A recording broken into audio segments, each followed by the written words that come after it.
Bumaba siya doon sa Nasa bagong kain yun. Oo. Kaya siguro medyo mabigat-bigat. Mataas, Oo. Pero tumatayo-tayo naman na sa kayo. Ang gilid full brake, no? Kita nyo? Kaya tawag sa kanya folding eh. Nangyari, ito na lang extra, kumbaga, may extra lang na nangyari. Na-fold na agad. Okay, now, with that, bata pa naman to eh, kaya medyo hinahabol na agad. Pero siya, eating, hindi naman nagsusuka. Okay naman, buo naman ang dumi. I think we have to give second shot yung table. Okay. Pero nung mga nakaraan, ayun, nagkaroon ng problema yung pagpili na medyo lumabot yung dumi niya. Pero na-recover na kayo naman, okay. Okay naman. Oo. You can give na lang ako. You can give with bacteria na lang. Okay, okay. Tapos mangyari, nakakadumi na nakaihi naman. Kasi possible problem din, dahil wala siya, hindi nahirapan siya mag-position, possible hindi siya makawin, maipunan ng dumi. If di nakakadumi ng more than 5 days, Hindi naman, nakakadumi naman siya ng kanya. Okay. Araw-araw. Sige, mangyayari, I'll advise na lang kung what to continue. Pero ito, supplement mo pa to Calcifor, siguro you can extend it pa for additional 10 days pa. Pero si Bait Black Armor, discontinue everything.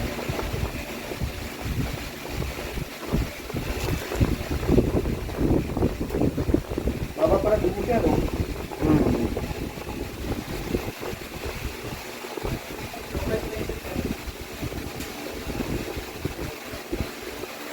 We follow up the blood, ah. Kung ano nangyari sa isipin niya. Sige lang.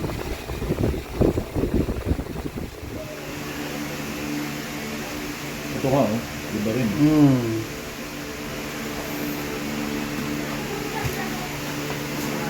Magkamag-anak ba? Magulang? Oo. Closely related. Yung bleeding na naman.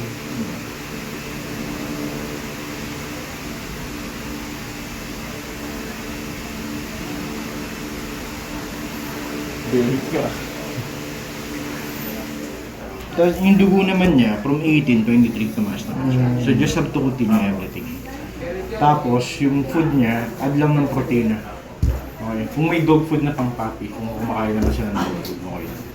Pang papi. Ha, inject ko lang ito. Tapos siguro follow up tayo again after 10 days. Unless matagal. After 10 days. Ha? Yung pag mga root crops, okay lang ba siyang pakainin? Ano po? Root crops. Root Kamote, kamote. Okay naman, additional lang. Pero kasi sabi ko nga, muro na tayo, protein. Protein. Pero kung dagdag siya, wala naman kasi. Kasi developmental ang problem niya. So hindi ka makakita agad ng big improvement. Worst case scenario, pwedeng secondary lang yun. So ano yung sabihin?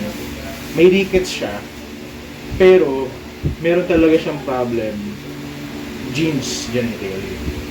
What we're doing, at least, mapaprevent natin yung kung maging mag-worsen yung scenario niya. Kasi if without the management, baka mas malala. Pero, kumbaga ito, tatsagain, ang special to. Now with that kasi, kamusta siya kamusta kain, ganun pa rin, okay pa din. Okay naman. Pero umiyak pa ba siya? Oo, umiiyak-iyak, pero yung pag-iyak-iyak niya ngayon, yung parang nagkakaroon na siya ng ihi, pupo, gano'n. Nakakalakad ba siya? Hindi. Okay, kasi may iba, dati kasi pag ginawa ka umiyak. Dati. Ngayon hindi na. Ngayon hindi na. Iyak na lang siya pag gusto niya umihi. Which is kasi expected mo, kasi hindi siya makalakad, hindi siya makalakad. Kasi parang, that's the way para tawagin kayo, all your attention, para at bigyan siya ng assistance. Now with that, check ko lang yung nabigay na. Nag-dipomedrol na siya. Then, to 10 days naman na. I think we can give dipomedrol shot again. Injection mo siya ulit. Kahit hindi masakit yung kanya, no? Hindi, kasi parang treatment din siya for for general bone problem. Binibigay nga namin yun at least mga 4 shots eh.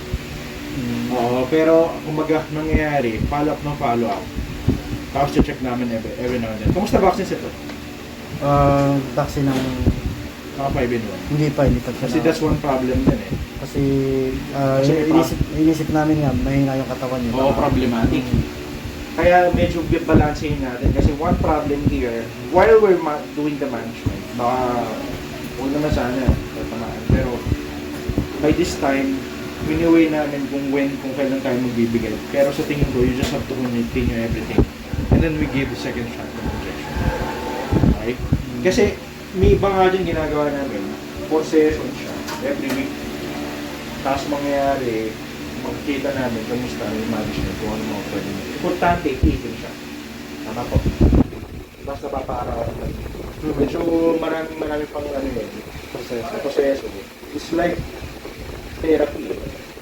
Kumbaga in just 10 days, you don't have to expect na parang balik mo sa dati. Pero give us around a month pa. Tingnan natin kung ano yung balik natin sa dati. Kung sakali naman, generally eating, malakas kumain, tapos parang wala namang result. I think, after 10 days, we consider vaccination pa rin. Nag-deworm na ba siya? Hindi pa. Hindi pa. Hindi pa po nga sana siya, kaso mo nga lang, yun nga, nakita namin. From 10 days naman, kumakain naman siya. Tapos nakita na hindi, hirap lamang lahat. I think deworming you can do it. Gawin niya na lang sa deworming, ha?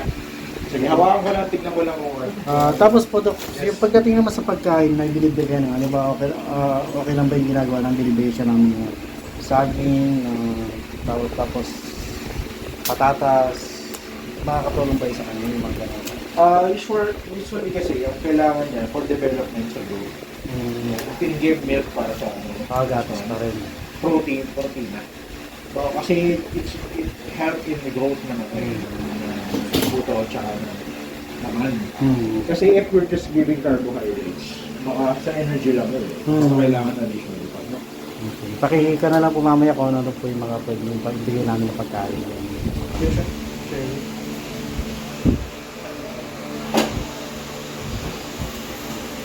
Hello po mga kabarako family. Ngayon po, tapos na po kami magpa-check up ni Shelo. Ito po siya ngayon. Kaya na-advise po sa amin na continuous lang po namin yung treatment na ginagawa na binibigay namin sa kanya. Tsaka dagdagan namin yung pagkain niya ng protein para lalo daw po makarecover si Shelo. Medyo matagal-tagal daw po talaga yung magiging treatment para kay Shelo dahil sa kaso niya nga dahil isa sa tinitingnan yung inbreeding. Kaya po ayan, basta tuloy-tuloy lang po kami sa pag-aasikaso kay Shelo hanggang sa abot namin makakaya. Maraming po salamat. Sana po pag-pray po natin si Shelo sa tuloy niya pong paggaling. Maraming po salamat sa lahat po ng mga nagmamahal sa aming mga poor babies, lalo po sa lahat ng aming Barako family. Maraming po salamat sa inyo lahat. God bless po. Salamat.